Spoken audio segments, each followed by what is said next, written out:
right, Joey, you are no stranger to St. Vincent College. How many camps do you think this is for you now? I'll say this is like number 5. I think so. Yeah, camp 5 for me. Does it feel completely different, or is it still like, I know this place, I've been here? It feels a little different because I'm the one actually like practicing, but still like when I wake up in the morning, take my walk to breakfast and everything, I still get that same old feeling.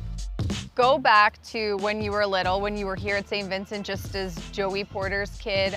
What do you remember most about being able to run around, not just the fields, but the locker rooms? I know you guys played race cars. You did all kinds of crazy stuff not football related. Yeah, really just talking with all the football players and all the guys, getting knowledge from them, and really them taking me under their wing. So every time I get a chance to talk to a guy or a ball boy, I just try to give them as much information that I can. Because I remember when I was in their shoes, that's all I wanted to do was talk to a guy that was in the NFL. So I just try to give that back.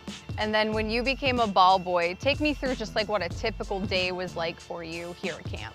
So I was a halfway ball boy. I didn't get to do what does that mean? I didn't get to do all the stuff the ball boys did, which I was kind of glad because they used to do a lot of stuff. Yeah. But we had to wake up early. We had to scrub the footballs. We had to put the tarp on the field when it rains. And like some stuff, me and Dino and Mason and all my other cousins was like, yeah, we're not doing that. So like we'll stay back and we do our like side workouts we had like with the strength coaches and stuff like that. So it was fun, definitely. Talk to me about George Pickens and maybe the little battle that is brewing between you guys. It's good versus good. It's in the right environment, but how is that helping you as you start your rookie season? I feel like it's getting me ready. You know, iron sharpen iron. That's what Coach always say. We got to compete, and both of us is not shying away from the competition. So that's just gonna make us better at the end of the day. Who's a bigger trash talker? I'm gonna say me. I'm always gonna lean to me. He trash talk a little bit, but I feel like I got some good stuff on my side too. Patrick Peterson, I feel like, you know, being drafted to a team your dad played for, but then having a chance to work with a guy like that. You talked about it the night you were drafted and how important that was. What have you learned from him that maybe you didn't expect to learn?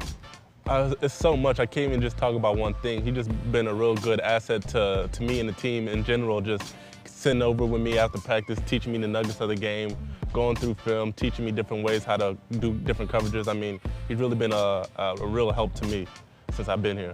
You said that you were going to do anything that he did, including play golf. Has that happened yet? Have you got out on a course with him? Not yet, but I have been talking golf with him here and there. It's hard, 18 holes, I can't do that now. It gets too hot and everything, but he said you got to slowly work into it, so that's what I'm going to try to do. You talked earlier in camp just about your confidence. The Steelers know what they got. You're going to have that confidence. Of course, we know who your dad is and the confidence that he played with. How did you get your own confidence, and how early did it start? I feel like it started at a young age. Right when I put my pads on, I always wanted to play football. He inspired me to play the game, and he just always told me, don't play because I did. Play with your own love, and I feel like it just poured away. We always got that fiery chip on our shoulder. We want to talk, we want to compete, and that's what I got, so I'm going to show it. So you feel like when you were in Little League, you were that kid that other parents went, oh yeah, that kid's pretty good? Yeah, I had mamas crying and everything like that. That was my goal, definitely. When you signed your contract with the Steelers, it was on your birthday, and it also was in Benedict Hall here on campus where you used to play, I think, as a ball boy ping pong, right? Yeah. I mean, how full circle can that get? I mean, it was crazy. Right when they picked the room, I was like, I used to play ping pong in this room, like with all my friends and all the ball boys. So it's a 360 that's where I signed it on my birthday. I used to have my birthday parties here. Now that I actually got my own thing, it's crazy. It's crazy.